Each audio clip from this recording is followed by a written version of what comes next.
그래, 우리 기도하시겠습니다.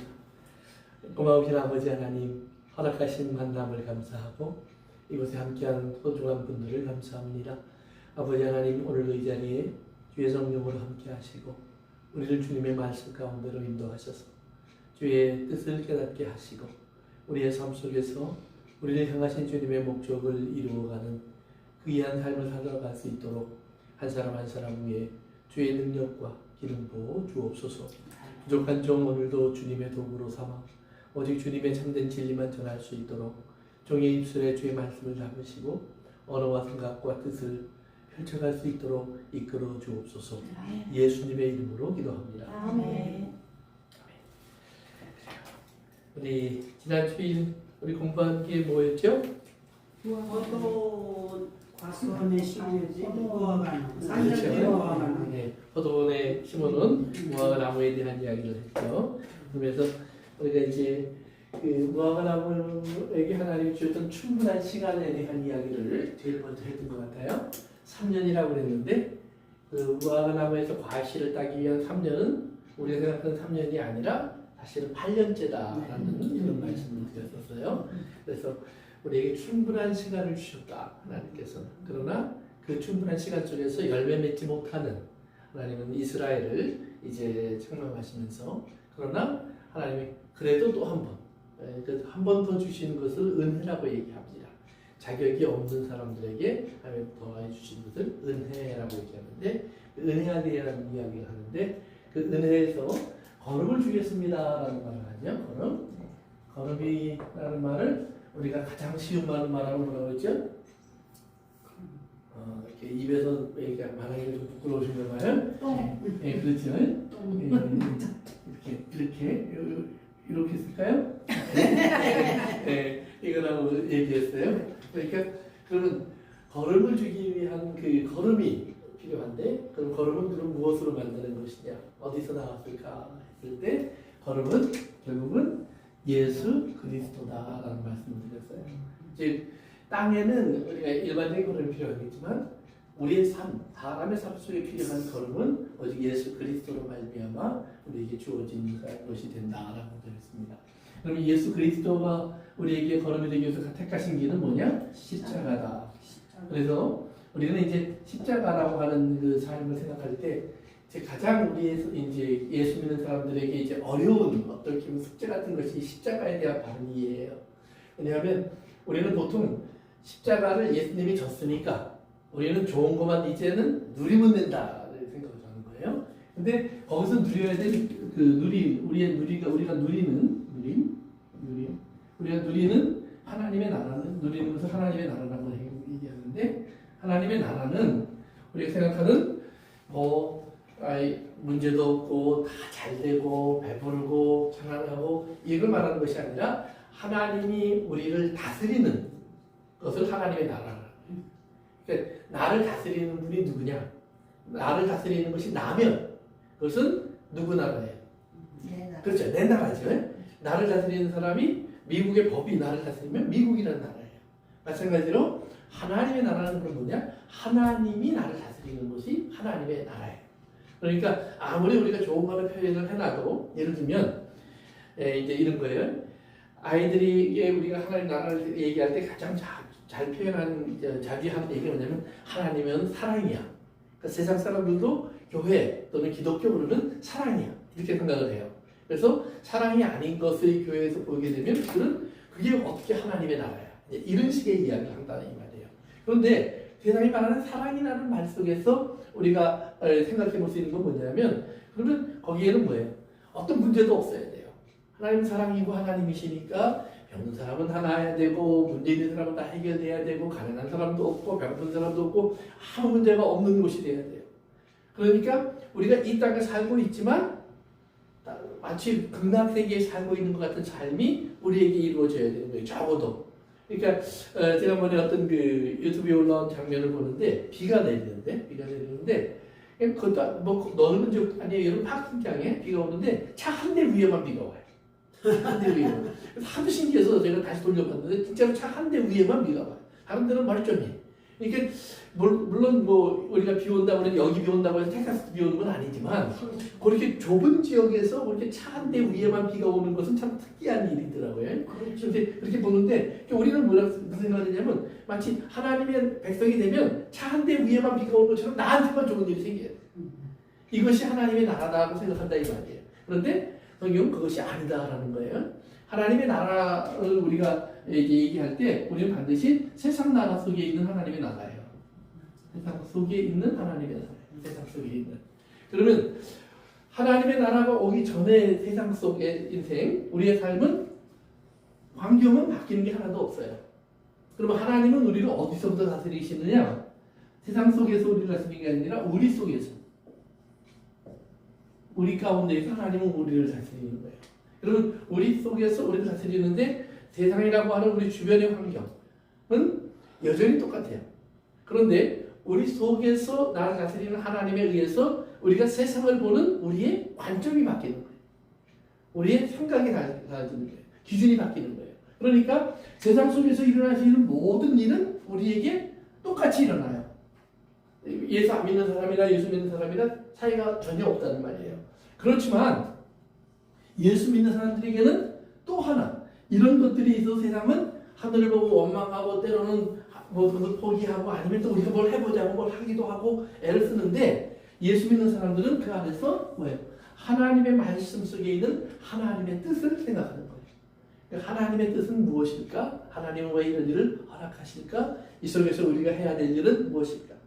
예를 들면 예수님의 삶 주변에 죽음이 이렇게 다가올 때 예수님은 그것을 피하려고 하신 것이 아니라 그 죽음을 맞아야 될 죽음으로 받아들이신다 이 말이에요. 두 번째는 또 그 죽음을 받아들이는데 괴롭히는 사람들, 힘들게 하는 사람들의 모든 힘들게 하는 것도 받아들여야 할 것으로 받아들이시는 거예요.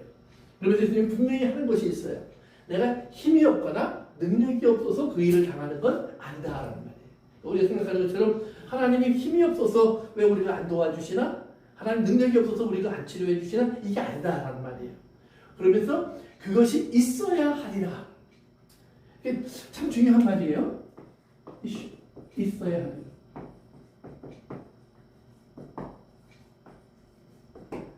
그것이 있어야 된다는 거예요. 그런데 이것이 있어야 하리라는 말을 우리는 우리 속에서 그것을 듣고 그러면 그것이 내게 일어나야 돼요. 왜냐하면 세상 속에 있는 사람들은 그것이 이런 것을 거절한다 이 말이에요. 그러나 우리는 그것을 받아들이는 사람이에요. 그래서 그것을 받아들일 때 그러면 어떤 일이 일어나느냐?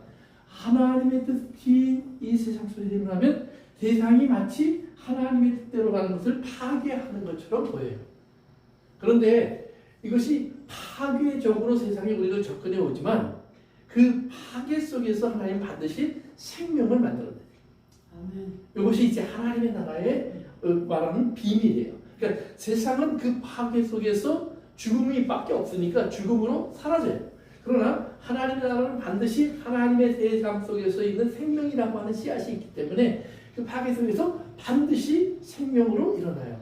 그런데 그냥 생명 1대1로 일어나는 것이 아니라 생명은 반드시 100배, 60배, 30배 또는 여러 배 또는 300배 성경에 나와 있는 그런 이제 표현들이 있는데 그 표현처럼 여러 배로 일어나요. 그러니까 한 사람 속에서 일어나야 할 일어났던 일이 많은 사람에게 영향을 미치는 거예요. 그 미국의 그 영화 중에 한 15년 된 것 같은데 Saving the Private Ryan이라는 영화가 있었어요. 라이언 일병 구하기. 근데 이제 2차 세계대전 때 영화인데 이게 뭐냐면 노르만디 상륙 작전이 이제 막 시작하는 거예요. 그러니까 어마어마한 전쟁이 치러졌죠. 그런데 한 부대가 이제 그 노르만디 상륙 작전에서 그래도 부대원들이 죽지 않고 생존해요. 그래서 한 7, 8명이 이렇게 생존을 해갖고 한 부대가 이제 전쟁 상륙 작전 무사히 마치고 숨을 돌리고 있는데 갑자기 명령이 하나 오는 거예요. 뭐냐 하면 라이언이라는 일병이 저 독일군 진지 가까운데 어딘가에 있는데 가서 데리고 오라는 거예요. 생각을 해보세요. 그 사람을 살리러 가는데 뭐 대통령도 아니고 장군도 아니고 일병이에요. 가장 낮은 계급. 그런 일병들은 수없이 자기들 주변에 있고 수없이 죽어가고 있어요. 그런데 그런 참혹한 그 상륙작전을 마치고 겨우 숨 좀 돌리고 있는 8명의 군인들에게 가서 구해오라고 하는 거예요. 그러면 그 말은 뭐냐면 가다가 많이 죽을 수 있어요. 가다가 많이 자기들의 생명을 빼앗길 수 있다는 말이에요. 그런데 가서 구해오라는 거예요. 그러니까 이 명령이 떨어지니까 이제 리더가 데리고 이제 출발하려고 하는데 반대해요. 그 부대원들이 왜 그 한 사람을 살리기 위해서 우리 8명이 목숨을 걸어야 합니까? 제 목숨이라고 더 중요하고 우리 목숨 별거 아닙니까? 이제 이런 대답을 하는 거예요. 그런데 이제 그 인도자가 톰 행크스라고 하는 배우인데 그 사람이 이것이 군인이다. 우리는 명령대로 해야 된다. 그래서 그 사람을 구하러 가요. 그래서 우여곡절 끝에 그 사람을 만나서 그 사람 구해 오는데 그 사람은 어떤 사람이냐? 형제가 넷인데 넷이 다 군대를 갔어요. 그 당시에. 근데 셋이 그 노르만디 상륙작전이 지나면서 죽었다는 것이 컨펌이 된 거예요. 그러니까 네 번째 아이까지 죽으면 그 집안의 모든 아이가 죽는 거예요. 그러니까 나라에서 우리가 이 한 명은 저 살려서 엄마 품으로 돌려보내야겠다라는 거예요. 그래서 그 아이를 그 군인을 구해오라고 그 명령을 내린 거예요. 그렇지만 그 명령을 수행하기 위해서 이 8명은 또 누구의 아들이고 누구의 아버지고 누구의 남편이에요. 그런데 이제 그 아이 살리러 갔는데 어쨌든 그 우영정 살리러 갔는데 전투 그 독일군하고 이렇게 대면하고 있는 전쟁터에서 만나서 데리고 오려고 하니까 이 사람이 안 간다고 버텨요. 왜? 자기 동료들은 지금 죽음을 앞에 두고 있는데 나 혼자 갈 수 없다는 거예요. 그러니까 거기서 우왕좌왕하다가 결국은 구하러 간 사람들이 그럼 같이 싸워서 얘를 살려서 데리고 가자. 그래갖고 같이 싸워요. 다 죽고 2명만 살아남아요. 지도자도 죽고. 근데 톰 행크가 마지막으로 죽으면서 뭐 하는 말이 있어요. 이게 뭐냐면 Ryan on this, on it 그런 말을 해요. 그 on이라는 말은 벌다라는 말이에요. 이것을 벌어, 이것을 벌어 이 말인데 이 말은 뭐냐면 지금 일어났던 모든 일 속에서 너에게 주어진 것을 그 기회를 놓치지 마 그 말이에요. 가치 있게 그것을 소유해. 너에게 주는 우리가 주는 거야. 네 거야. 네가 그건 버는 거야. 자기가 버는 건 아니에요. 이 사람들의 죽음으로 사람이 벌게 된 거예요. 그런데 그 말을 하고 죽어요. 그리고 장면이 바뀌어서 이제 몇십 년이 지난 다음에 생명을 구한 라이언이 자기의 아내와 자기의 자녀들과 손주까지 한 20여 명 되는 가족을 데리고 그 자기를 구해주다 죽은 그 톰 행크의 무덤을 찾아와요. 근데 그 무덤에서 보면 사방으로 죽은 사람들의 무덤이 쫙 십자가가 보여요. 이제 무덤 묘비들이 수만 명의 죽음이 거기 묻혀 있어요. 근데 그 앞에 서서 이분이 얘기하는 거예요. 그때를 생각하면서 내가 잘 살았을까? 내가 이 사람들의 죽음으로 내가 살 만큼 훌륭한 사람이었을까? 그 이제 질문을 스스로 해. 그런데 그 옆으로 아내가 다가와요. 그러니까 아내한테 아니 내가 tell me I'm a great man. I have a good life. 나에게 내가 잘 살았다고 얘기를 좀 해줘. 내가 좋은 사람이었지. 그러니까 아내가 이해를 못해. 그리고 쳐다보면서 뭐라고요? 그러더니 당신은 위대한 사람이었어요. 그걸 하고 혼자 남겨져요. 그리고 화면이 쫙 이제 묘비들을 비치면서 이제 마치는데요. 그러면 거기서 이제 몇 가지 메시지를 우리 전달하는 거예요. 첫째는 이 사람은 그 많은 사람들의 삶을 딛고 살아있는 거예요. 그리고 가족을 갖고 자녀들을 가졌어요. 죽은 사람들은 아무것도 얻지 못했어요. 자기들이 누려야 할 걸 이 사람이 다 갖고 있는 거예요. 그런데 그 많은 가치가 있는가? 그러면서 쭉 십자가 묘비들을 보여주면서 쭉 이제 그것을 쫙 확장해 나가는데 우리에게 질문을 던지는 거예요. 미국 사람들, 당신들이 오늘 살고 있지? 당신들이 살고 있는 삶은 이 사람들 때문이야 이 말이에요. 거기 죽어 있는 사람들. 근데 그 무덤이 미국에 있지 않고 노르만디에 있어요. 프랑스에.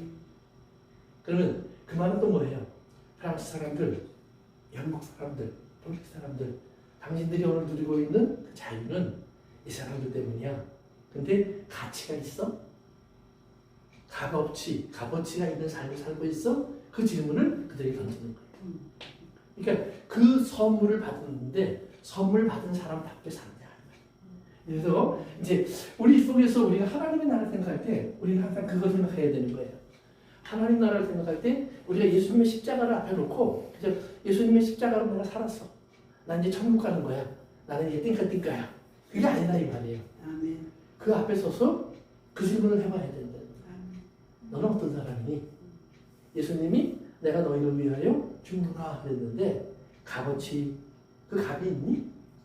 그 거기에 합당한 열매를 맺고 있니? 이 질문을 우리에게 던져보는 거예요. 그래서 우리가 그러한 그 하나님 나라를 생각할 때 내가 여기 서 있는 것이 그죠? 우연히 어쩌다 보니 나는 이렇게 살고 있구나. 라이언이 나는 그래서 우리 집와 살아서 결혼도 하고 자손의 자손을 보고 있구나. 쟤네들은 내가 없었으면 존재할 생각 있겠지? 그런데 거기서 말하는 것은 네가 없으면이 아니라 저들이 없었으면 너는 없는 거야. 그러니까 우리가 하나님의 말씀 속에서 우리가 예수님의 사랑을 이야기하거나 십자가를 이야기할 때 항상 생각할 것은 십자가는 그런 참혹한 전투를 겪은 거예요. 그 죽음 속에서 만들어진 거예요. 그런데 거기에서 나를 하나님이 있게 하시기 위해서 그 일을 하신 거예요. 그러면 어떨 볼 때는 내가 누구에 비하면 별 가치가 없고 별 능력도 없고 평범한 사람 같아도 우리가 알아야 될 것은 우리는 그 사람들의 죽음 위에 즉 예수 그리스도의 죽음 위에 우리가 서 있는 거예요. 그래서 그 질문에 대한 답을 오늘 성경은 우리에게 질문하고 있는 거예요. 다시 한번 하나님께서 그런 이제 울타리 속에 있는 우리의 인생을 이제 하나님께서 키워내시는데 과연 우리가 이 바리만 무성한 무화과 나무가 될 것인지 열매가 있는 무화과 나무가 될 것인지 어떤 무화과 나무냐라는 질문을 우리 기억하셔야 됩니다. 네. 그래요? 그러면 이제 오늘 본문은 우리 누가복음 7장입니다. 우리 31절부터 35절. 오늘 우리가 레뷰한 이야기와 연결되는 이제 비유인데요. 누가복음 7장 31절부터 35절. 이 세대에 대한 비유예요. 우리 한번 읽어볼까요? 시작. 또 이르시되 이 세대 사람은 무엇으로 비유할까? 무화과 같은 비유하건대 알들이 장터에 앉아 서로 물어 이르되 우리가 너희를 향하여 피리를 불어도 너희가 춤추지 않고 우리가 곡하여도 너희가 울지 아니하였다 한것 같도다. 세례요한이 와서 떡도 먹지 아니하며 포도주도 마시지 아니하며 너희 귀신이 들었다 하더니 인자를 와서 먹고 마시면 너희가 보라 먹기를 탐하고 포도주를 즐기는 사람이요 세례와 지혜를 친구로라 하니 지혜는 자기의 모든 자녀로 인하여 옳다함을 얻으리라. 아멘.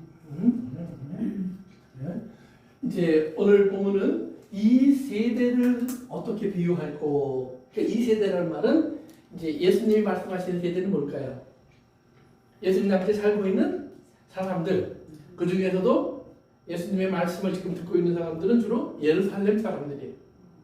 그러니까 예루살렘 사람들은 기본적으로 유대인들의 표본이에요. 유대인 그러면 예루살렘 사람들. 그럼 예루살렘 사람들의 가장 대표적인 사람들은 누구냐? 성전을 중심으로 그런 걸 또 생각해야 돼요. 두 번째는 율법을 중심으로 생각해야 돼요. 성전을 중심으로 생각하면 제사장과 레위인들. 그 다음에 율법을 중심으로 생각하면 바리새인과 서기관, 율법학자. 그러니까 율법을 잘 알고 율법을 가리키고 율법을 잘 지키는 사람들.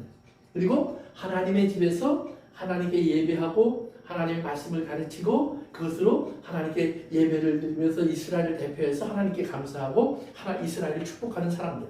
그러니까 이스라엘 그러면 결국은 제사장이고 제사장 그러면 결국은 율법이고 율법 그러면 하나님께 제사 드리는 사람들이고 그리고 하나님께 제사 드리는 사람을 통해서 또한 반대로 또 복을 누리는 사람.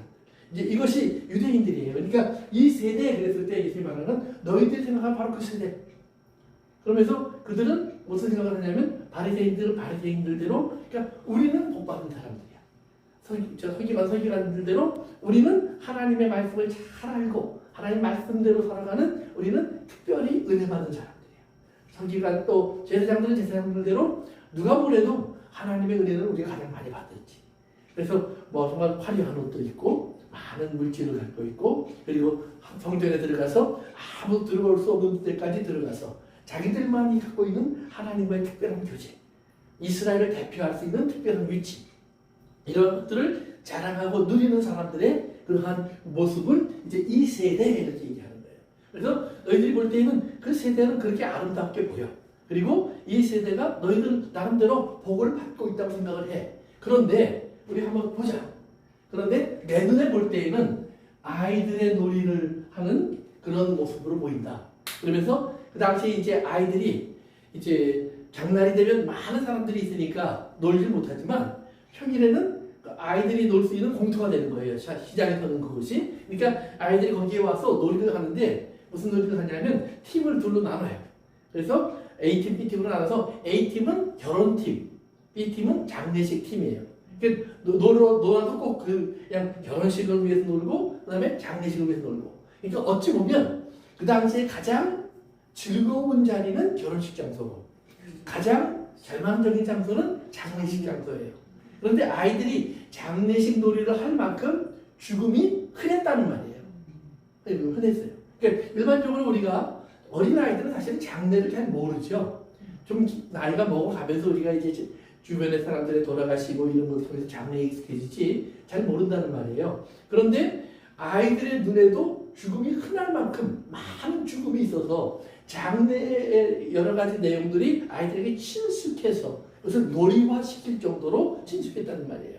그 말은 그 당시 많은 사람들의 죽음을 우리가 목도할 수 있었는데 대표적인 것이 뭐냐면 유대인들과 로마에 일어나는 전쟁 속에서 많은 유대인들이 죽음을 당했고 반란을 일으키다 죽음을 당하고 그러니까 뭐 십자가에 사람들의 시체가 쭉 매달려 있는 것을 보는 것은 그렇게 어려운 일들이 아니었어요.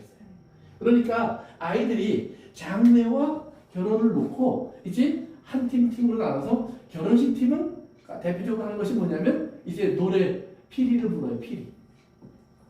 피리를 부르면서 촥촥촥촥 하면 이제 거기 가서 막 춤을 추는 거예요.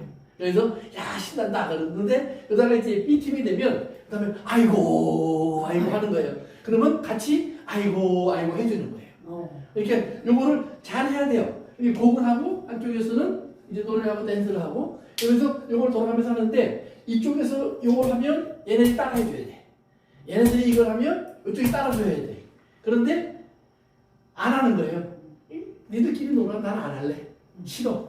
내가 왜 니들 때문에 울어야 되니? 그러면 놀이가 어떻게 될까요? 놀이가 무너지죠. 그러면 서로 너 때문에 말이야. 오늘 좀 재밌게 놀라고 그랬는데 놀지도 못하고 이게 뭐냐? 그러면 싸우고 돌아간다 이 말이에요. 그러니까 그런 모습을 보면서 예수님이 이제 비유를 말씀하시는 거예요. 그러면서 오늘 본문으로 다시 돌아갑니다. 그래서 이제 33절에 보니까 32절에 보니까 비유하건대 아이들이 장터에 앉아 서로 불러 이르되 우리가 너희를 향하여 피리를 불어도 너희가 춤추지 않고 우리가 곡하여도 너희가 울지 아니하였다 함과 같도다. 그러면서 너희들은 꼭 그래. 어떻게 보면 따로 논다는 얘기죠. 그러면서 그 다음에 그 내용을 설명하는 겁니다. 세례 요한이 와서 떡도 먹지 않고 포도주도 마시지 않고 그러니까 너희 말이 귀신이 들렸다. 이렇게 이제 세례 요한은 좀 이렇게 슬픈 쪽이겠죠. 먹지 않고 그랬으니까 예를 들면 장례하는 그러한 사람들의 모습과 비슷했어요. 그래서 먹지도 않고 이렇게 슬퍼하고 이렇게 아파하니까 너희들이 그런데 이걸 같이 슬퍼하는 게 아니라 뭐라고 그래요? 귀신 들렸네. 네? 그래서 이제 세례 요한의 하는 행동들을 습관하게 됐다는 말이에요. 그 다음에 34절 인자는 여기서 예수님을 말하는 겁니다. 인자는 와서 먹고 마시매 너희들이 먹고 마신다고 뭐라 그래요? 먹기를 탐하고 포도들을 즐기는 사람이요 세리와 죄인의 친구로다. 이렇게 먹고 마시니까 그다음에는 같이 파티에 참석해서 즐거워해 주는 것이 아니라 참 데이트처럼 말이야 먹는 것만 밝히고 참 이렇게 한량처럼 마시는 거나 좋아하고 그런데 또 같이 먹고 마시는 사람들이 보니까 세리와 창기들이 그러니까 목사가 매일 바에 가서 술을 먹고 맨날 노는 거예요. 근데 여러분 가서 보니까 같이 어울려 있는 사람들이 보니까 맨날 댄스나 좋아하고 파티나 좋아하고 몸도 팔고 어울려서 막 물랑하게 살아가는 그런 사람들하고 어울려서 목사가 맨날 히히 해 그러고 있는 거예요. 그리고 주일에 와서 자 예배 드립시다. 그러면 여러분들이 교회 나오시겠어요? 안 나와. 아니 교회가 안 나오는 게 아니라 목사를 쫓아내겠지. 그러니까 이게 그러니까 기가 막힌 거예요. 그러면서 죄인과 세리의 친구다. 죄인과 세리의 친구라는 말은 뭐냐면 너도 저주받은 죄인이다 이 말이에요. 그러니까 하는 짓이 한쪽은 귀신 들린 사람이고 한쪽은 죄인이라고 말하는 거예요. 그런데 이 두 사람이 누구냐? 우리가 요즘 공부하고 있지만 요한복음 1장에서 하나님이 세례 요한에게 뭐라고 했냐면 하나님이 보낸 사람이 있으니 이게 누구예요? 세례 요한. 그러니까 하나님이 보낸 사람이에요. 하나님 메시지를 담고 백성들은 그를 선지자로 이해를 받아들였어요. 이미. 그런데 이스라엘 즉 예루살렘을 중심으로 한 이스라엘이라고 말하는 사람들은 세례 요한을 사실은 귀신 들렸다라고 생각하고 있단 말이에요. 나중에 예수님이 좀 더 직접적인 질문을 한 적이 한 번 있었어요. 자, 예수님이 막 마지막 돌아가시기 얼마 전에 성전에 가서 막 성전에 있는 것들을 뒤엎기도 하고 사람들을 내어쫓고 그러면서 막 나무라고 막 이러니까 당신이 무슨 권세로 그런 일을 합니까? 이렇게 질문을 해요. 그러니까 예수님이 답을 하지 않고 나도 하나만 물어보자. 그러면 세례 요한이 와서 세례를 줬는데 그 세례는 하나님께로부터 온 거니 아니면 세례 요한 지 맘대로 한 거니? 그랬더니 이들이 하나님께로부터 왔다고 말하기는 죽어도 싫고 그렇다고 해서 하나님께로부터 온 것이 아니라 사람부터 왔다고 하면 백성들에게 돌받아 죽을 것 같고 그러니까 안 말할래. 근데 속으로는 귀신 들렸다는 생각을 하고 있는 거예요. 안 말할래. 그러니까 예수님도 나도 안 말할래. 네. 니네들 안 말해? 나도 안 말해. 그래서 예수님이 말하기를 거절해요. 그런 것처럼 이제 이들이 이런 생각을 가지고 있었다 이 말이에요. 세례 요한을 통해서. 그런데 하나님이 보낸 사람이라고 말했어요. 인자 그분이 와서 먹고 마시는 이런 즐거운 삶을 사는 것 같아요. 왜? 그 당시에 죄인들 속에 들어가서 죄인들이면 막 야단치고 회개하라고 외치고 막 그들에게 겁을 줘서라도 하나님 앞으로 돌아오게 해야 될 판인데 예수님 하는 짓 보니까 맨날 마태의 집 가서 밥 먹고 잔치하고 뭐 삭개오의 집에 가서 먹고 잔치하고 정말 세리를 굉장히 좋아해. 그리고 와서 기름 붓는 여자도 보니까 죄가 많은 여자라고 했단 말이에요. 그러니까 하나하나 하는 짓이 이게 마땅치 않아요. 그러니까 이 사람들이 볼 때는 지가 죄인이니까 끼리끼리 논다 그러죠. 끼리끼리 노는 거예요. 그렇게 이제 딱 인식을 하고 예수님을 이렇게 한단 말이에요. 그런데 성경은 뭐라 그랬어요? 말씀이 육신이 되어 우리 가운데 거하시니. 분명히 그렇게 돼 있다는 말이에요. 그런데 예수님이 단순히 말씀이 육신에 우리 가운데 거하시니라고 하는 신약의 말씀을 하는 것이 아니라 예수님은 예언자들이 한 말, 선지자들이 한 말, 모세가 기록한 말이 바로 나야. 그 사람이 나야 라는 말을 예수님도 하셨고 세례 요한도 했고 수많은 예수님의 하시는 일을 본 많은 사람들이 그렇게 예수님을 받아들이고 있다 이 말이에요. 그런데 이들만 안 받아들여요. 이들만. 그래서 그들은 예수님을 죄인으로 따로 치부해내는 거예요. 그러니까 그런 모습을 이야기하는 거예요. 그러면서 세례 요한이 와서 그러니까 너희들이 귀신 들렸다고 하고 인자를 와서 먹고 마시니까 이렇게 뭐라 그래요? 죄인의 친구라고 얘기를 하는데 그러나 너희들이 분명히 알아야 돼. 지혜는 같이 읽습니다. 지혜는 자기의 모든 자녀로 인하여 옳다함을 얻느니라. 아멘. 우리 그 말 똑같은 말씀이요. 마태복음에 한 군데 더 나옵니다. 한번 가봅시다. 마태복음 11장인 것 같아요. 11장 19절이요. 똑같은 내용입니다. 마태복음 11장 19절. 마태복음 11장 19절. 네, 누가 봅니다. 앞으로 가면 됩니다. 마태복음 11장 19절. 다 찾으셨어요? 네, 그럼 한번 읽을까요? 시작. 이제는 와서 먹고 마시며 말하기를 오라. 사람과 죄인과 지혜는 그 행한 일로 행하고 평안을 얻느니라. 똑같은 말인데 다른 말이 나오죠. 지혜는 뭘로 옳다함을 받아요? 행한 일. 근데 누가복음에서는 지혜는 뭐로 인해서? 그 지혜는 그 자손으로 인해서, 그치? 자녀로 인해서 옳다함을 얻느니라. 그러니까 행한 일은 곧 자손이라는 말이죠. 즉 다른 말로 말하면 지혜라고 하는 것은 성경에 이제 보면 우리가 대표적인 것이 이제 시편이나 또는 잠언 같은 데 보면 지혜를 결국은 의인화시킨 하나님이에요. 그러니까 하나님을 이 땅의 사람들이 바라볼 때 그 지혜처럼 보인다 이 말이에요. 하나님이 하시는 일이나 하나님이 하시는 모든 방법들을 보면 그는 사람의 지혜를 초월한, 그러나 정말 놀랍도록 정말로 귀한 하나님의 놀라운 지혜가, 선한 지혜가 있는 것을 발견해요. 그래서 지혜 이런 말을 써요. 그러니까 요한복음은 말씀이라고 표현을 했고요. 말씀, 하나님은 말씀이다. 또 마태복음은 아브라함과 다윗의 자손이다. 뭐 이런 표현을 썼는데, 그런데 이제 그런 그 잠언 같은 데서는 지혜는 이렇게 표현을 썼어요. 지혜는. 그래서 지혜가 곧 말씀이고, 말씀이 곧 예수 그리스도라는 표현으로 우리가 이제 이것을 이해합니다. 그러니까 지혜가 어떤 일을 했느냐를 계속 얘기해요. 잠언은. 그래서 지혜가 가리키는 이야기를 들어라. 또 지혜는 이런 것이 지혜다. 또 지혜는 천지를 만드는 모든 일 속에도 함께했다. 뭐 이런 이야기가 잠언, 욥기 이런 데 계속해서 나와요. 그러니까 지혜는 곧 하나님이고, 하나님 곧 예수 그리스도시고, 우리가 이렇게 하나님을 만나는 여러 가지 모습 속에 예수 그리스도는 육신으로 오신 예수님이지만, 이거 왜요? 하나님 말씀 속에서 우리는 지혜로 하나님을 만나기도 한다 이 말이에요.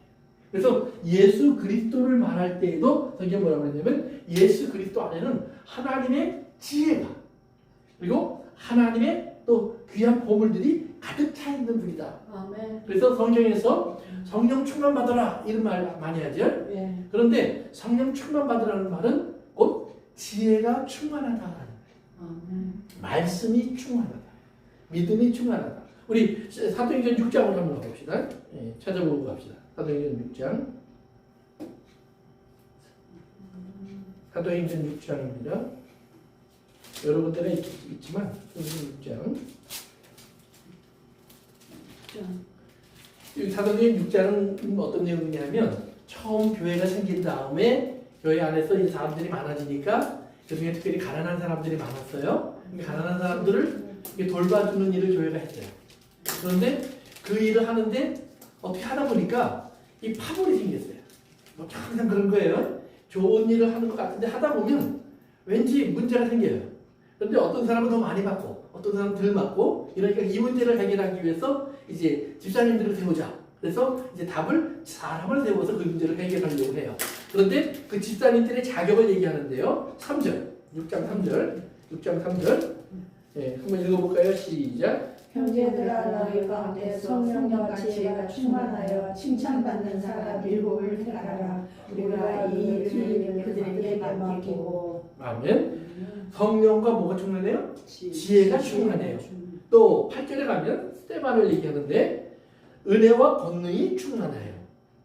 또 10절에 가면 스테반이 지혜와 성령이 충만해요. 그러니까 지혜, 성령, 또 다른 데 가면 믿음이 충만해요. 말씀이 충만해요. 성령이 충만해요. 근데 이게 다 같은 말이에요. 그러니까 성령 충만이라는 얘기는 우리가 많이 들었는데 이거를 말씀이 충만하여 그러면 다른 것 같아요. 괜히. 또 지혜가 충만하여 그러면 또 다른 것 같아요.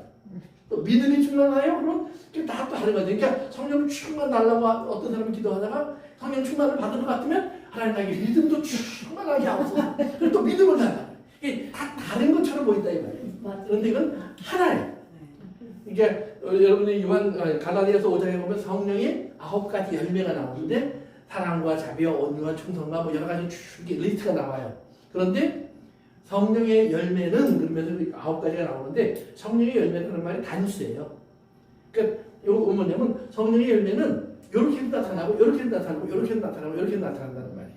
그러니까 사과가 한 나무에 달리는데 어떤 사과는 새빨갛게 달리고 어떤 사과는 빨갛다가 또 초록색이다 이렇게 달리고 어떤 사과는 조그맣게 달리고 어떤 사람은 크게 달리고 어떤 사람은 같은 나무에 땄는데 달고 어떤 건 시고 이러는 것처럼 여러 가지 모양으로 나타날 수 있어요. 그러나 사과예요. 그 나무의 열매예요. 다 똑같은 나무의 열매예요. 마찬가지로 성령의 열매도 여러 가지로 표현되어 있는데 저 뭐 이렇게 어떤 능력이 나타나고 막 이런 건 성령의 역사야. 그런데 지혜와 믿음으로 또는 그런 지혜 속에서 행동하는 여러 가지 삶의 모습, 예를 들면 예수님이 십자가를 지러 가는 모습을 보고 야 성령 충만해 이렇게 얘기 안 하죠 우리는. 그런데 그것이 진짜 성령 충만한 거예요. 왜? 자기를 완전히 하나님께 복종시키는 모습이니까 그거만큼 완전한 성령의 충만한 모습은 없는 거예요. 아멘. 그런데 우리는 자꾸 죽은 사람 살리면 성령 충만한 것 같아요. 그런데 죽으면 그 성령 충만이 아니에요. 내가 갑자기 하나님 은혜 받아서 안 됐던 사람이 잘 되면 할렐루야 그러고 막 성령 충만하고 막 간증해야 되고 막 사람들이 들으면서 막 박수 쳐요. 그런데 사업 잘 되는 사람이 갑자기 사업이 망했어. 그리고는 거지가 됐어. 그러면 사람들이 뭐라고 그래요? 예수 믿더니 예수 믿으려면 제대로 믿어야지. 저렇게 믿으면 저 안 돼. 저거 미친놈이야 저거. 잘못된 거예요. 손가락질 받기 십상이다 이 말이에요. 그런데 사도행전의 얘기는 예수 믿고 망한 사람들의 얘기예요. 대부분들이. 이게 뭐예요? 그러니까 우리가 알고 생각하는 이런 좋은 것이 성령 충만이 아니라 성령 충만은 항상 하나님의 뜻에 순종하는 거예요. 그래서 여러분 이제 집에 가서 읽으세요. 고린도전서 1장과 2장을 읽어보시면은 거기는 3장까지 성령을 지혜로 설명을 하고 있어요. 지혜로 설명을 하는데 지혜를 십자가의 도는 그렇게 가르쳐요. 십자가의 도는. 그래서 이건 세상이 알고 있는 지혜와 전혀 다른 거예요. 그래서 세상은 이게 지혜야. 지혜는 뭐냐면 문제를 싹 피해가거나 잘 해결하고 나오거나 거기에서 또 더 좋은 일을 얻거나 이러면 이게 지혜예요. 그런데 하나님의 지혜는 십자가로 그냥 아싸리 보내서 그냥 죽여버리는 게 지혜예요. 그러면 우리 생각에는 자꾸 이쪽으로 가고 싶지 이쪽으로 가고 싶지 않거든요. 예수님도 그렇게 기도했어요. 이게 기도하는 게 잘못된 게 아니에요. 중요한 것은 기도는 결국은 이렇게 출발을 했어도 하나님 뜻을 내 삶에 받아들이는 사람이 기도에 응답을 받는 거예요. 그래서 모든 기도는 하나님이 응답하세요. 응답하는데 우리는 하나님이 하는 응답을 응답이라고 생각 안 해. 하나님 그거 말고요. 이거 말고 내가 원하는 응답이 여기 있어요. 하나님 좋잖아요. 이렇게 하시면 하나님 좋고 나 좋고 다 좋고 얼마나 좋아요. 그런데 하나님은 그것 가지고 이 땅의 사람들이 부자 되려고 하는 사람은 교회를 나올지 모르지만 하나님 나라에 들어가는 영생을 사모하는 사람이 하나님께 나오지 않는다. 하나님은 우리에게 영생을 주는 게 목적이에요. 돈을 뺏어서 영생을 줄 수 있으면 영생을 주시는 거예요. 건강을 가져가고 영생을 줄 수 있으면 영생을 주시는 거예요. 이게 하나님 택하시는 거예요. 근데 어떨 때는 건강 안 가져가도 내가 영생을 놔둬. 그리고 난 그걸 놓고 싶지 않아. 그런데 하나님이 근데 좀 필요하다. 왜? 나를 위해서 물론 필요할 수도 있지만 누군가를 위해서 필요한 거예요. 내가 아무개 때문에 네 생명이 좀 필요한데 내 사업이 좀 필요한데 내 건강이 필요한데 그때 우리가 하나님 뜻이 이루어지도록 그렇게 되기를 원합니다. 이것이 하나님께 순종하는 사람들이라는 말이에요. 즉 하나님의 뜻을 따라서 하나님이 피리를 불면 하나님이 우리에게 즐거운 일을 주실 수 있어요. 그러면 그 즐거움 속에서 우리는 함께 춤추고 기뻐하셔야 돼요. 그러니까 예수님이 이 땅에 계실 때 예수님의 제자들이 예수님 때문에 탄식하고 우는 장면이 성경에 나오질 않아요. 오히려 예수님은 뭐라고 하냐면 이 사람들은 지금 나랑 같이 있으니까 기뻐하고 즐거워해야 돼. 왜? 내가 저들의 신랑이거든. 저들은 신랑인지 잘 모르지만 또 나를 그냥 주님 그러면서 따라오지만 사실은 내가 신랑이야. 저들은 지금 신랑과 같이 있으면서 이 잔치하는 중이야. 그러니까 저들은 행복해야 돼. 근데 신랑을 빼앗길 때가 오면 저들이 탄식할 거야. 근데 실제로 예수님이 돌아가셔서 십자가에 딱 못 박히니까 신랑을 빼앗겼잖아요. 근데 이들이 탄식했어요. 근데 무슨 탄식을 했냐? 나 어떡해. 예수님 돌아가셔서 그게 마음이 아픈 게 아니라 나 어떡해. 예수님이 나를 떠나가셨으니 난 어떡해. 이 두려움 속에 빠졌다는 말이에요. 근데 예수님이 다시 나타나니까 그 다음에 이들이 다시 기뻐하기 시작해. 즐거워하기 시작해. 그러니까 우리의 기쁨과 즐거움이 어디로 기준이 되느냐? 예수님이 함께 있으면 기쁨이에요. 예수님이 떠나가면 죽음이에요. 이거 죽음과 결혼, 죽음과 기쁨의 슬픔과 기쁨을 우리는 예수 그리스도 안에서 오고 가는 거예요. 그러니까 기쁨의 그 기준이 뭐냐? 예수님이에요. 예수님이 내 곁에 계시면, 그러니까 우리가 찬송 중에서 그런 찬송이 있죠. 주님이 옆에 계시면 나는 항상 있어. 나는 항상 있고요. 주님이 옆에 없으면 나는 항상 없어. 아, 그게 아니죠. 내가 있는데 주님이 옆에 없으면 어디가 계신 거예요? 네? 이러는 거지, 우리가 보통. 그런데 우리 찬송이 하는 것처럼 정말 내가 그런가? 그렇지 않다면 나는 왜 그렇지 못할까? 이런 질문을 하셔야 돼요. 그러니까 신앙은 하나님이 우리에게 무조건 믿으라는 게 아니라 생각 좀 하라는 거예요. 무슨 생각을 하냐? 어떻게 하면 내가 잘 살까? 이 생각하는 것이 아니라 왜 나는 하나님 말씀대로 되지 않을까? 왜 나는 하나님 말씀은 이렇다고 얘기하는데 왜 그게 안 될까? 기뻐할 수 있다고 하는데 왜 나는 기쁨이 없을까? 왜? 하나님 이런 앞에서 예수님이 탄식하고 있는데 나는 왜 탄식이 안 될까? 그러니까 예수님과 내가 분리되어 있는 나를 발견하면서 어떻게 하면 내가 다시 가까워질 수 있을까? 하나 될 수 있을까?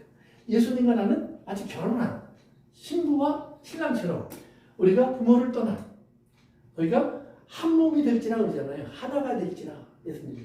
그러니까 어떻게 하면 내가 예수님과 하나가 될 수 있을까? 그래서 예수님이 이제 돌아가시기 전에 한 마지막 기도가 이제 요한복음 17장인데 거기서 보면 뭐라고 그랬어요? 아버지와 내가 하나였던 것처럼 저들도 하나가 되게 하여 주옵소서. 아멘. 하나가 되게 하여. 근데 그러면 십자가 지는 거예요? 이 선택이에요. 이 선택. 그런데 그것이 어찌 보면 참 두려운 일인데 그 두려움 때문에 내가 물러가는 것이 아니라 그럼에도 불구하고 이루어져야 하리라. 이루어져야 하리라. 그것이 뭐예요? 믿음을 의지화시키는 거예요. 그래서 나를 복종시키는 거예요. 그 복종을 위해서 결국 나는 내 힘으로 안 되니까 주님이 도와주셔야 되는구나. 그러니까 주님의 기도처럼 나도 주님께 매어 달리게 되어 있는 거예요. 그러니까 궁극적으로 우리가 주님과의 하나됨을 생각하는 사람은 결국은 예수님의 우리에게 보여주신 삶을 우리는 따라갈 수밖에 없어요. 왜? 그 길만이 우리가 유일하게 하나님의 뜻대로 살 수 있는 방법이니까. 어떤 사람도 없어요. 아무리 목사 아니라 신학 박사님이라도 성경을 수백 번 읽었어도 안 되는 건 안 되는 거예요. 그런데 그 안 되는 것에서 멈추는 거는 세상 사람들이 볼 때 성경을 그래서 우리가 열심히 해보라는 얘기지 진짜 이대로 된다는 얘기는 아니야. 이게 세상 사람들이 하는 얘기예요. 성경은 우리가 해보라는 얘기가 아니에요. 이렇게 되리라는 말이에요. 이렇게 돼야 하리라는 말이에요. 아멘. 그러니까 거기에 대해서 나를 우리가 안 될 때 어떻게 해야 되느냐. 그래서 안 될 때 나를 복종시키기 위해서 주님께 매달리는 사람이 되어야 한다는 거예요. 그래서 이제 그 반대로 주님과 떨어지면 나는 장례식 되는 거예요. 그래서 그 절망과 슬픔 속에서 내가 어찌하고 어떻게 하면 내가 다시 주님께 돌아갈까. 그런데 이제 오늘 누가복음 7장 여러분이 보시면은 그 바로 위에 세례 요한의 얘기가 있고요. 그 위에 보면 한 나인성 과부의 이야기가 있어요. 그래서 누가복음 7장을 다시 읽어봅니다. 누가복음 오늘 본문 있는데요. 누가복음 7장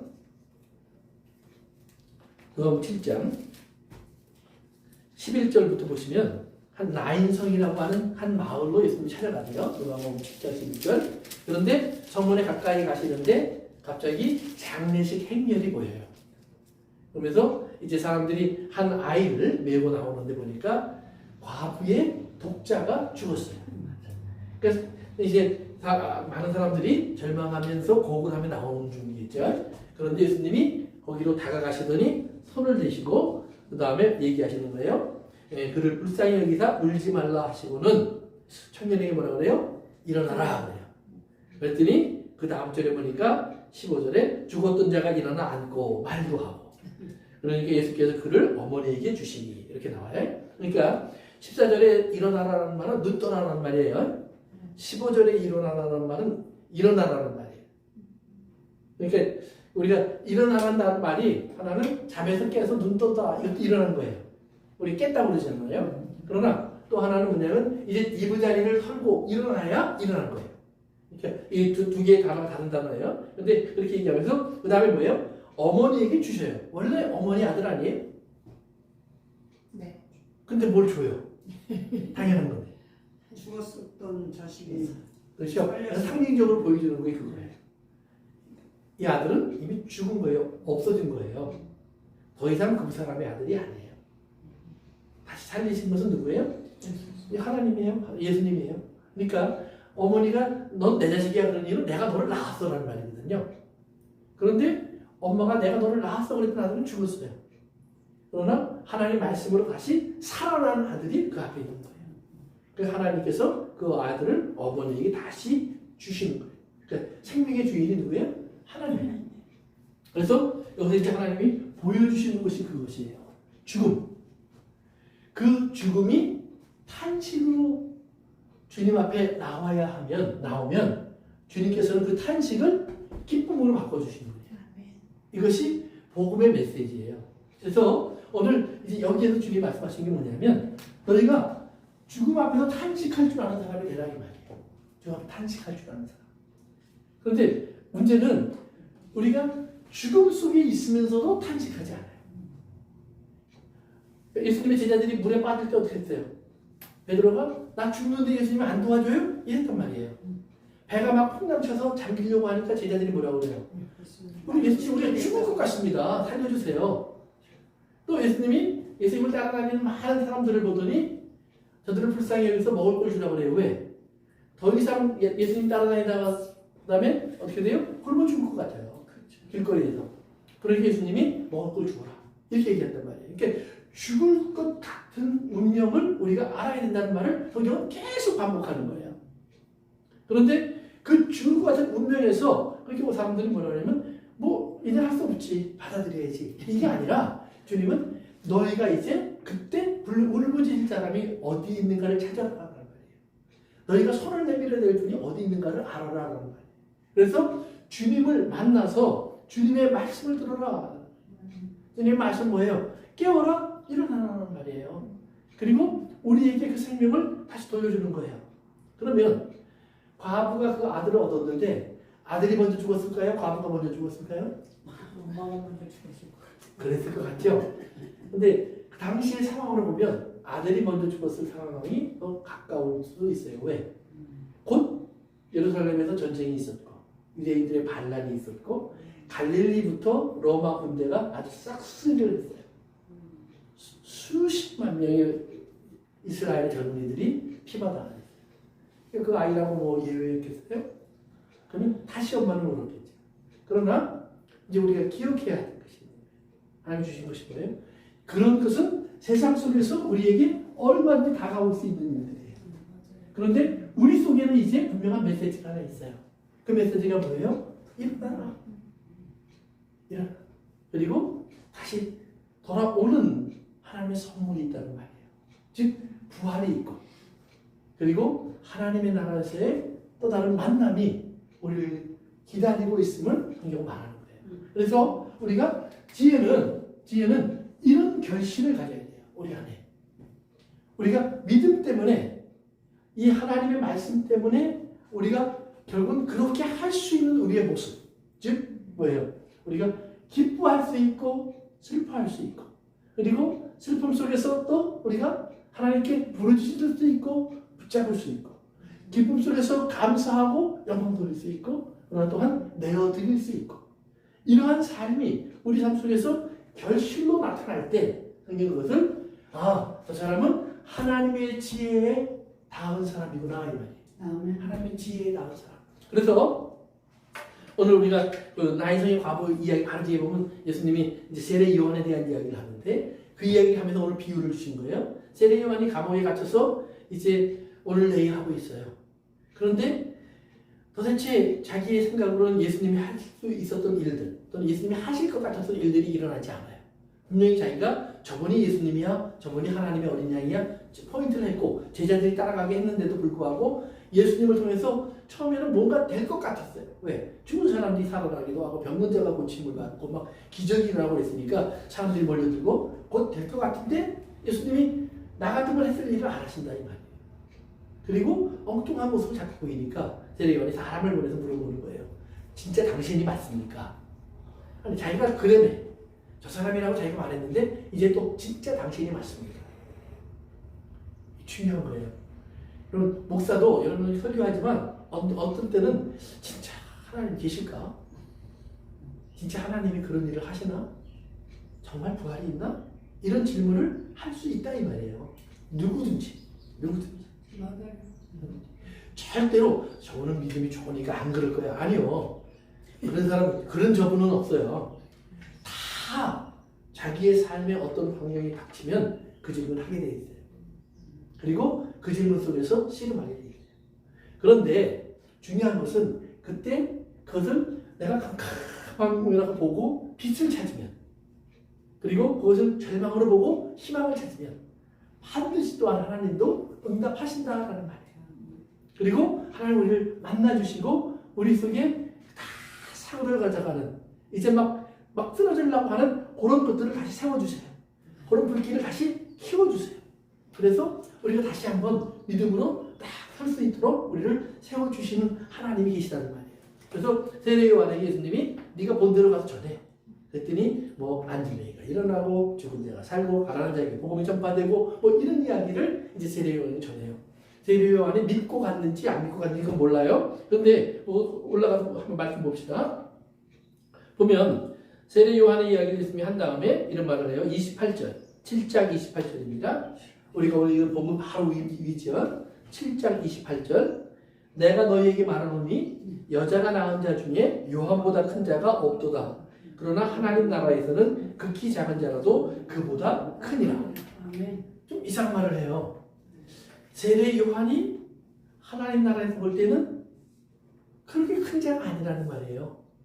그리고 하나님 나라에서 가장 작은 자라도 오히려 세례 요한보다 크다는 말이에요. 어떻게 보면 걔 별거 아니야. 일만 떠들썩하게 했지 사실은 아무것도 아니야. 이렇게 말하시는 것처럼 들릴 수 있어요. 그런데 우리가 그걸 잘 구분해야 돼요. 시대. 예수님이 세례 요한을 기준으로 예수님은 하나님의 나라의 시기를 구분해요. 즉 율법과 선지자는 세례 요한까지야 라고 예수님 말씀하세요. 그리고 이때부터 천국은 침노를 당하는 새로운 천국이 벌어져. 이때까지는 들어올 수 없는 사람들이 정해져 있었어요. 아무도 못 들어왔다는 말이에요. 그런데 세례 요한 때까지는 그런 일이 진행됐는데 어느 순간인가 이게 무너지고 이 안으로 사람들이 뛰어들어올 수 있는 문이 열렸다는 말이에요. 그런데 이 문이 열린 요거를 뭐라고 얘기하느냐? 오늘 복음의 시간이라고 얘기해요. 복음의 시간. 그러면 복음의 시간은 어떤 시간이냐? 우리가 성경 한 문절 봅시다. 우리 로마서로 갑니다. 로마서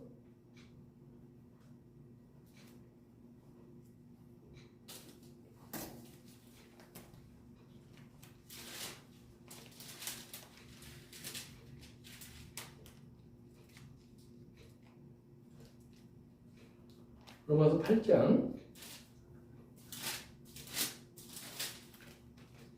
15절입니다. 15절, 8장 15절.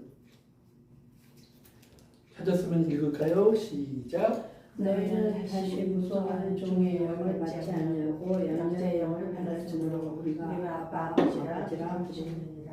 아멘. 그러니까 요때까지를 하나님 뭐라면 종의 영. 종의 영. 종의 영을 받은 사람들의 삶이에요. 그러니까 하나님이 그 사람들을 종으로 부리기 위해서 종의 영을 주셨다는 말은 아니에요. 사실은 성령을 주셨는데 이들의 깨달음이 여기까지 왔단 말이에요. 그러니까 모세가 아무리 하나님 일을 많이 했어도 히브리서 이제 여러분들이 3장에 가서 보시면 모세 얘기 나오는데 모세는 하나님의 집에서 종으로 일했다고 그래요. 종으로. 아들의 일이 아니에요. 그러니까 스스로 생각할 때 우리는 하나님의 나라에서 볼 때는 밑에 있다 이 말이에요. 나는 종이지 하나님의 자식이나 하나님의 가족은 아니야. 이런 생각을 갖고 있었단 말이에요. 그는 모든 구약시대의 사람들이 똑같은 생각을 해요. 그런데 신약시대에 오면서 하나님이 뭐라고 그러냐면 이제 너희들은 양자의 영, 여기서는 양자의 영이라고 그랬죠? 양자의 영. 양자라는 말이 뭔지 아시죠? 예. 아답티드 했단 말이에요. 그래서 아답티드 했지만 결국은 legally my son이에요.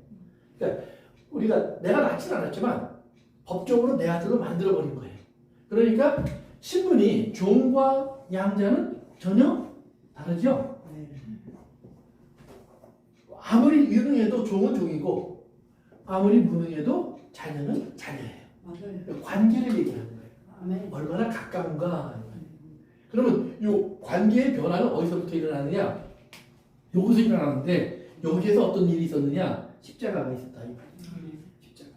그러니까 십자가가 있었다는 말은 뭐냐면 십자가가 있기 전에 하나님은 멀리 계신 하나님이에요. 그래서 멀리 갔더니 이렇게 찬양해요. 네. 그런데 요 십자가 하면 뭐냐면 이제는 가까이 와 있는 거예요. 그래서 예수님을 향해서 뭐라고 했냐면 우리가 그를 손으로 만진 바요. 눈으로 본 바요. 그리고 함께 앉아서 먹고 마셨다 이렇게 표현돼요. 네, 누구처럼? 가족처럼. 그러니까 종은 예수님을 멀리서 봤고 맞아요. 그러니까 세례 요한이 예수님을 얘기할 때도요. 예수님 곁에서 보질 않아요. 저 앞에서 왔다 갔다 하는데 저분이야 저분. 그런데 예수님이 제자들을 부르실 때는 뭐라 하냐면 와서 봐. 옆에다 불러주세요. 옆에다가. 그래서 옆에서 그걸 보고 경험하고 그와 함께해요. 그러면서 이제 예수님이 뭐라 하면 아버지와 내가 하나인 것처럼 저들도 우리와 하나 되게 하셔서 이게 유언이 훨씬 달라져요. 얼마나 가깝게 있느냐는 문제예요. closeness. 그러니까 여기 뭘 말하냐면 관계를 말하는 거예요. 관계. 내가 하나님과 나와의 관계를 어떻게 생각하고 있느냐 이 말이에요. 그러니까 신약 성경에도 보면 종의 얘기 많이 나와요. 바울도 자기를 종이라고 많이 얘기해요. 그렇지만 종이라고 얘기를 하면서 또 같은 로마서에서 나는 양자야. 나는 아들이야. 나는 하나님의 자녀야. 이 표현을 동시에 써요. 종이 주인한테 내가 당신의 아들입니다. 이 말을 함부로 쓸 수 있는 게 아니에요. 그런데 이쪽으로 오니까 내가 비록 종과 같이 세상 사람들에게 보일지 몰라도 주님은 나를 종처럼 사용하고 있을지 몰라도 이렇게 보일지 몰라도 나는 사실은 하나님의 나라를 유업으로 받는 하나님의 자녀입니다. 라는 고백이에요. 그러니까 훨씬 가깝죠. 그 이야기를 하는 거예요. 그러니까 하늘나라에서 왜 세례 요한이 아무리 위대한 일을 많이 했어도 그렇게 크지 않느냐? 요 가장 작은 자보다 못하냐? 이건 관계를 얘기하는 거예요. 세례 요한은 종으로만 알고 있었고 우리는 세례 요한에 비하면 우리가 세례 요한처럼 뭐 광야에 나가서 사는 것도 아니고 금식을 많이 한 것도 아니고 헌신을 많이 한 것도 아니지만 이 자식이야. 버릴 수 없잖아요. 안 버리잖아요. 그러니까 아버지와 형의 차이가 우리가 탕자에 비유해서도 보면 아버지는 자식이잖아요. 돌아오니까 그것보다 기쁜 일이 없잖아요. 근데 형은 웬 놈이 온 것밖에 안 된다는 말이에요. 하루아침에 내 인생에 거치장스러운 게 존재하는 거예요. 전혀 다른 관계가 돼요. 그래서 우리가 크다, 작다라는 의미의 개념은 이것은 얼마나 일을 많이 했느냐, 적은 일을 했냐가 아니라 뭐예요? 관계를 얘기한다는 걸 알려면 기억하시면 돼요. 그러니까 뭐가 가까운가. 가까울수록 우리는 아버지의 기쁨은 내 기쁨이 되고 아버지의 슬픔은 내 슬픔이 돼요. 그러니까 하나님의 피리 소리에 따라서 또 하나님의 탄식 소리에 따라서 내가 반응을 하고 행동한다면 우리는 그게 자녀인 게 분명한 거예요. 그렇지만 하나님의 탄식과 피리 소리가 나와 상관이 없는 소리라면 우리는 뭐예요? 지혜의 자식이 아니라는 말이에요. 지혜의 자식이 아니라는 말이에요. 그럼 지혜의 자식이 아니면 종이라도 되면 좋겠다. 종도 주님의 지혜의 자식처럼 행동했어요. 다. 다른 말은 뭐예요? 우리는 이 세대의 사람들이 되는 거예요. 즉 나를 중심으로 살아가는 사람이 되는 거예요. 하나님 중심의 사람들은 지혜의 자식이에요. 그래서 여러분들이 주님의 지혜의 자녀답게 삶에서 하나님 앞에 귀한 열매를 꼭 맺을 수 있기를 바랍니다. 네. 내가 주님께 얼마나 가까운가. 가까운 사람의 특징은 주님의 절망과 주님의 기쁨, 주님의 탄식과 주님의 즐거움 속에 꼭 동참하는 사람들. 그런 사람이 될 수 있기를 바랍니다. 기도하겠습니다. 아버지 하나님 감사합니다. 오늘도 저희들에게 허락하신 이 시간 주의 말씀을 갖고 우리가 함께 주님의 뜻을 찾아보았습니다. 우리 사랑하는 주님의 자녀들 이제 아버지 하나님, 저들이 지혜의 자녀로 이 땅에서 보여지게 하옵소서. 아멘. 저들의 살아가는 모습이, 행동하는 그 모습이, 말하는 그 언어가 주님의 자녀라고 우리가 인정하는, 또 스스로 주님의 뜻을 따라 그 인정을 받고 있음을 확인하는 귀한 자들이 되게 하여 주옵소서. 아멘. 예수님의 이름으로 기도합니다. 아멘.